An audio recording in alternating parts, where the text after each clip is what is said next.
Digital payments giant PhonePe is making its big e-commerce foray with PIN code. It's a hyperlocal shopping app that will go live on ONDC, the Open Network for Digital Commerce. Bengaluru will be the first city to go live with grocery and food, with more cities and categories to follow. With 450 million users, PhonePe claims to have 1 out of 4 Indians on its platform. 35 million merchants accept payments via PhonePe. Most of them do their business in Tier 2 cities and beyond. This large network could usher growth for ONDC, which has started to bring the next UPI moment for India. India's e-retail market is expected to triple from 50 billion in 2022 to 150 billion by 2027 as per a Bain report, with the shopper base likely to reach 400 to 450 million by 2027. The growth will be led by new online shoppers, primarily from Tier 2 and Tier 3 cities. PhonePe, which dominates UPI with a 50% market share, knows what a platform like ONDC could do for it. PhonePe is also in the middle of a $1 billion fundraise that valued the company at a whopping $12 billion, far ahead of its payment peers, including Paytm. In a bid to grow beyond payment, the payments firm wants to use this war chest to grow its insurance, wealth management and lending verticals while it builds products on the India stack. Essential steps to hit 10,000 crore rupees in revenue and operational profitability, which the company plans to achieve by 2025. Hello and welcome to Young Turks, India's longest running show on startups and entrepreneurship. I'm Shereen Bhan, and joining me now to talk about PIN code and the road ahead for PhonePe is the company's founder and CEO, Sameer Nigam. Sameer, many thanks for joining us here on Young Turks. You know, there's a whole host of issues that I want to talk to you about. Lots of regulatory changes, but I'll get to that in a second. Let's talk about the aspiration as far as ONDC and your decision to launch PIN code. Why and how quickly do you intend to scale this? NCR and Bangalore. We're launching first across Bangalore, across 150 PIN codes here. And then after the top 3 metros, goal is to be in about 10 to 15 cities by year end. We would call that a win because, again, you have to digitize all the shops in these big cities. You have to somehow connect them with logistics networks that, honestly, we don't even know the names of. Many of them are just springing up. Hyperlocal delivery networks, national delivery networks. And you have to connect them using this sort of ONDC glue, which has not been tested at scale. So there's, it's an engineer's sort of dream to actually build networks like this, but on an operating side, there's so much to actually go through. So we're going to go slow and steady on this one. Sameer, you also talk about making big investments to try and push the aspiration as far as ONDC is concerned. What could that mean? Quantify that for us. I think you split the problem in 2 parts. One is we need to spend a lot of time and effort, the non-capital part, just cultivating the entire seller platform ecosystem and the logistics ecosystem. Just for Bangalore, for example, to go live in food, grocery, and pharma, we're working with 10 different seller platforms. It's about 20,000 stores already live. So each one of them has to get digitized. A lot of investment on the technology side by us, as well as to facilitate what our seller platforms are doing. I think then obviously there's going to be, if we find product market match, then there's going to be a considerable amount of marketing that will happen. We've been on IPL for 4 years. We'll be there soon again, next couple of days. Rest assured, if we see even an iota of sort of product market match early on, we will amplify this fast. Because I think there's been a lot of attempts at quick commerce, hyperlocal commerce, but at the guts of it, I feel like the small shopkeepers not being put at the center of the attempts. And I think if the local economy really does start biting, then I think there's a lot of investment. And I'll just say, I think UPI level investment because the market opportunity is that large. I won't quantify it. UPI level investment. Okay, you won't want to put a number to it just yet. But, what is it going to mean in the near term as far as the expenses are concerned? The expenses have come in at about 3,706 crores. You've, of course, seen big spending on the IPL, the Cricket World Cup, etc. And what will this mean as far as burn is concerned as well? You're burning about 2.5 odd rupees at this point in time to earn a rupee of operating revenue. In terms of burn as well as expenses, what is all of this going to mean? So I think numbers mask a couple of things. If you look at where the burn went or the accounting burn went, More than half of that actually was on the ESOPs that get sort of the liability that we have to account for. The second and largest single ticket item on spend for us last year was actually on the CapEx side, outside of marketing. We are now at a scale where we're processing over 150 million transactions a day.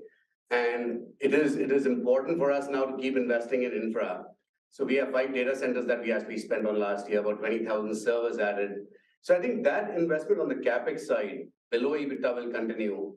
Our core business actually grew in triple digits for the 4th year straight, and I believe that we're still tracking for the same this year.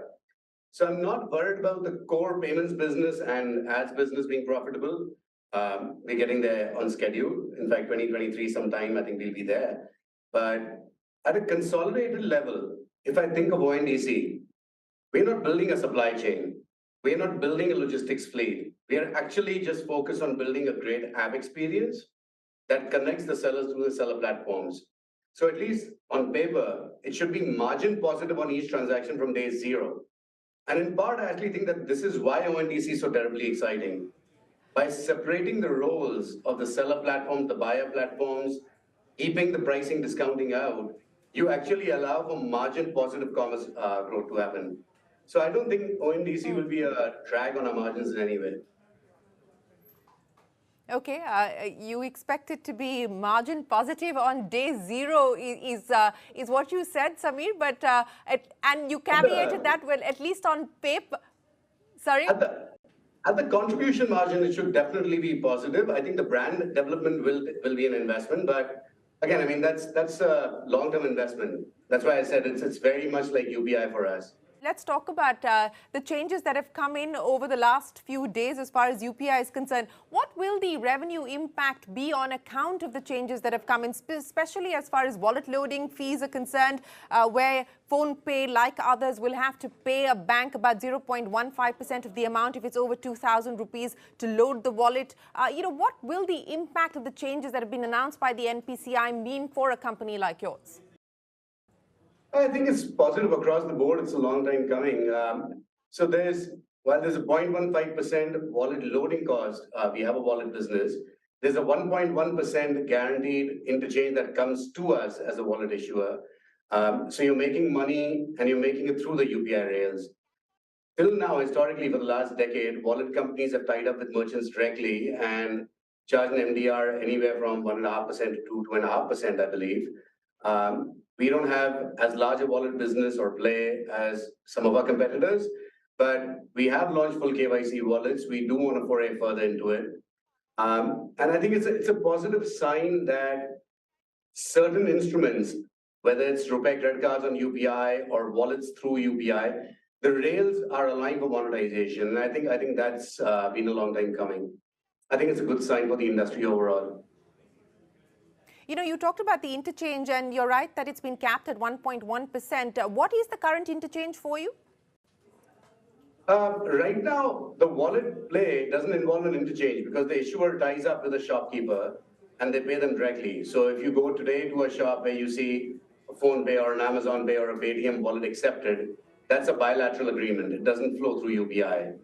And there the interchange, as I said, vary between 1 to 1.5%, 2% I've heard of at times. You've typically not gone past 1.5. And now the interchange is what we would get paid by the bank or whichever, how should I put this? If we have acquired a merchant and somebody else's wallet gets used, then we'll pay the 1.1%. But if we've got the wallet customer and they make a payment at the merchant, then we'll get paid 1.1%. And the acquirer will charge the merchant not the 1.1%. Again, my gut says this will get normalized or standardized pretty soon across the industry. You'll land at about somewhere between 1.4 to 1.6%. Right. And this is something that is contentious, and we don't know whether the government will go down that road or not. But there is an IIT Bombay report that's been put out suggesting that there be a flat facilitation fee of 0.3% to fund the infrastructure linked to UPI. Do you believe that that is now going to have to be a reality that we need to contend with? As I said, no decision has been taken so far. We don't know whether the government will go down that road. But But is that something that you believe we should be prepared for? So I think it's inevitable, but my reasons for saying that are slightly different. I think there's a considerable amount of investment that's happening outside of the banking system. This is the fintech system, as we call it, both on the consumer side and the acquiring side. And for the last 20, 30 odd years, whether it's Visa, MasterCard, RuPay, whether it's net banking, somebody subsidizes that cost and incentivizes the players in the industry to make money. And it's traditionally been the merchant. So until zero MDR on UPI came along, the merchants were paying. The merchants continue to pay for Visa, MasterCard, they pay for all the wallet companies. Every other sector is also showing growth. So I'm still not convinced that merchants wouldn't pay a reasonable amount of interchange or MDR. So I'm hopeful it'll happen. I'm always hopeful. I think the government will perhaps relax MDR in waves. They haven't indicated anything, so this is just me conjecturing. But I think they'll relax in waves just to see, as they say, I mean, it's sort of a digitization tax, if you may, but broader shoulders bear the most tax, so maybe they'll start with the big merchants. Well, I know you're hopeful, but Sameer, hope is not a strategy. So let me also ask you about the other sword that's hanging on your head. And as of today, it's expected to come in from December 2024. It's been pushed to December 2024. The NPCI guidelines on capping market cap, which will impact companies like yours. And I know that you've said uncertainty doesn't really help plan, but you will now need to plan for December 2024. So what are you doing about that? Well, again, my answer is no different than it was in December 2022. Short of denying consumers access to PhonePe's UPI services, which is the only direct way to reduce my market share, I can hope that more entrants jump on the bandwagon. I can hope that the existing players invest more to grow their own consumer base. I can stop advertising. It's been 2 years and counting. Beyond that, someone has to give me a playbook. So it's still the same response. I mean, I don't know what to say. It's not normal for an entrepreneur to sit there and think about how to actually reduce their growth. So you'll have to cut me some slack on this one. I don't have answers.